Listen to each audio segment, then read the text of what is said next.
আজকে আলোচনা করব নার্ভ দুর্বল হওয়ার কারণ কি, নার্ভ দুর্বল হলে কি কি লক্ষণ শরীরের মধ্যে দেখা যায়, আর ভিডিওর শেষে 5টা বিশেষ খাবারের কথা বলবো যেটা খেলে নার্ভের সমস্যার সমাধান হতে পারে বা নার্ভের সমস্যার জন্য যে লক্ষণগুলো শরীরে প্রকাশ পাচ্ছে সেগুলো নির্মূল হয়ে যেতে পারে, নার্ভ সতেজ হবে।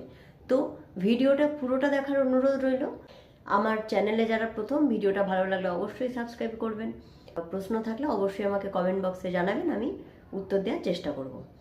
সবার প্রথমে আমি যেটা বলবো যে নার্ভের সমস্যা কেন হচ্ছে। ধরুন নার্ভের ওপরে কোনো কারণে চাপ পড়েছে, চাপ সৃষ্টি হয়েছে, প্রেশার, সেটা যে কোনো কারণে হতে পারে। সেটা টিউমারের থেকে হতে পারে, টিউমারটা ফুলে গেছে, সেটা কোনো একটা নার্ভকে কম্প্রেস করছে বা চাপ দিচ্ছে, সেটার জন্য হতে পারে। বা শরীরে কোনো রকমের ইনফেকশন হয়েছে বা কোনো জায়গায় কোনো ইনফেকশন হয়েছে যার জন্য নার্ভ এফেক্টেড হয়েছে, সেটার জন্য হতে পারে। একটা বিশেষ বড় কারণ হচ্ছে সুগার বা ডায়াবেটিস। যাদের ডায়াবেটিস বা সুগার রয়েছে তাদের নার্ভ দুর্বল হয়ে যায়, সেটাকে বলা হয় ডায়াবেটিক নিউরোপ্যাথি। বেশি যদি সুগার থাকে, আনকন্ট্রোল ডায়াবেটিস, তাদের নার্ভ দুর্বল হয়ে যায়। ভিটামিনের অভাব হলে হতে পারে, এবং এটাই মোস্ট কমন কারণ নার্ভ দুর্বল হওয়ার। আর এই কারণটাই কিন্তু ইয়ংদের হয়, মানে ইয়ং, অল্প বয়সী, তাদের ক্ষেত্রে নার্ভের সমস্যার মেন কারণ হচ্ছে ভিটামিনের ডেফিসিয়েন্সি। সেটা 3টে vitamin, vitamin B1, vitamin B6 আর ভিটামিন B12 বা লিগামেন্টে চাপ পড়েছে, তার জন্য নার্ভের সমস্যা হচ্ছে। আর একটা নার্ভের সমস্যা হয়ে থাকে, সেটা হাতে হয়ে থাকে, এই রিস্টে, সেটা হচ্ছে কার্পাল টানেল সিনড্রোম। এই কার্পেল টানেল সিনড্রোমটা কি না, এই হাতের রিস্টে এখানে যে বোনসগুলো থাকে, এখানে একটা মিডিয়ান নার্ভ থাকে, সেই নার্ভে যদি চাপ পড়ে তখন যে সমস্যাটা হয়, তখন কিন্তু সেটাতে কার্পেল টানেল আমরা বলে থাকি। এই নিয়ে আমার আগে ভিডিও করা আছে, চাইলে দেখে নিতে পারেন। তো সেক্ষেত্রেও নার্ভের সমস্যা এই হাতের এখানে হয়ে থাকে। তো এই নানা রকমের কারণ রয়েছে নার্ভের সমস্যার। এবার হচ্ছে আমি বলবো যে আপনি লক্ষণটা কি দেখে বুঝবেন যে আপনার নার্ভের সমস্যা হচ্ছে। মানে বাড়িতে বসে আপনি কিছু লক্ষণ যদি খেয়াল করেন, অনুভব করেন, তাহলে বুঝতে পারবেন যে আপনার নার্ভ দুর্বল হয়ে যাচ্ছে বা নার্ভের সমস্যা হচ্ছে। প্রথম যেই লক্ষণটা সেটা হচ্ছে যে হাত পা ঝিনঝিন করা। বেশ কিছুদিন ধরে দেখছেন একটুতেই হাত পা ঝিনঝিন ধরছে, তার মানে আপনার নার্ভ দুর্বল হতে চলেছে। টান ধরছে, হাতে পায়ে টান ধরছে ঘন ঘন, তার মানে নার্ভ দুর্বল হচ্ছে বা নার্ভে কোনো কারণে প্রেশার পড়ছে। জয়েন্টে যন্ত্রণা করছে, যেমন রিস্ট জয়েন্টে যন্ত্রণা করলে ভাবতে হবে ওই মিডিয়ান নার্ভে চাপ পড়ছে। এই জন্যও কিন্তু ওই যন্ত্রণা করা মানেও সেটাও কিন্তু একটা নার্ভের সমস্যার মধ্যে পড়ছে। সেটা কিন্তু মাংসপেশির কারণেও হতে পারে, সেটা নার্ভের কারণেও হতে পারে। এবার আরেকটু বেশি দুর্বল হলে বা আরেকটু খারাপ হলে নার্ভটা, তখন অবশ হয়ে যাচ্ছে।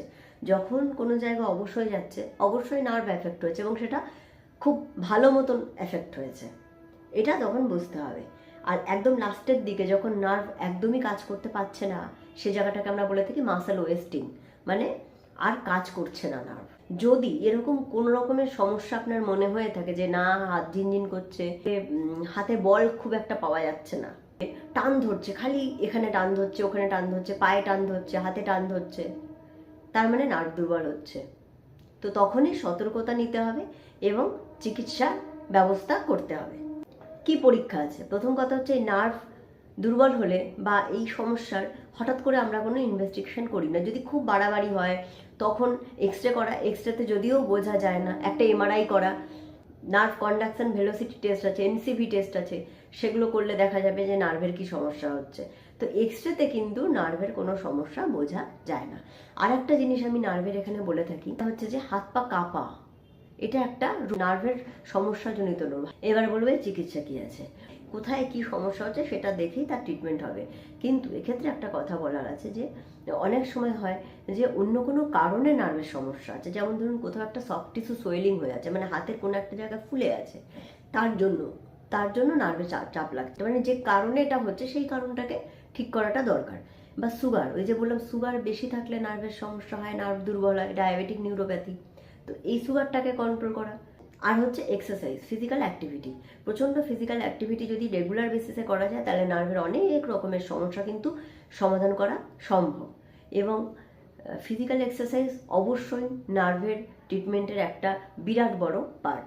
এবার বলবো 5টা যে বিশেষ খাবারের কথা বলছি। এমন একটা জিনিস আছে যেটা নার্ভের সমস্যায় কোনোভাবেই খাওয়া যাবে না বা নার্ভ দুর্বল করবে, সেটা হচ্ছে অ্যালকোহল। অ্যালকোহল কিন্তু নার্ভকে প্রচণ্ড পরিমাণে দুর্বল করে যায় এবং খারাপ করে দেয়।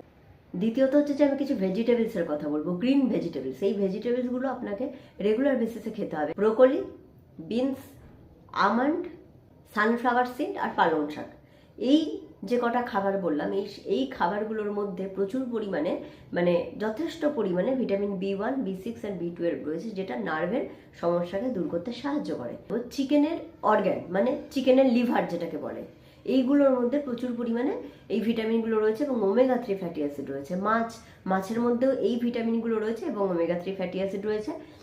মাছের মধ্যে স্যালমন, টুনা, এই মাছগুলো মানে সামুদ্রিক মাছ, এগুলো খেতে হবে। তাছাড়াও ছোট ছোট যে মাছ পাওয়া যায় সেই মাছগুলো। এছাড়া দিনে 2টো করে এগ হোয়াইট সেটাও নার্ভের সমস্যায় যথেষ্ট ভালো এবং এর মধ্যে প্রোটিন আছে প্রচুর পরিমাণে। নার্ভের সাথে সাথে মাসেলকেও মানে সারাউন্ডিং মাসেলটাকেও একটা সাপোর্ট দেয়।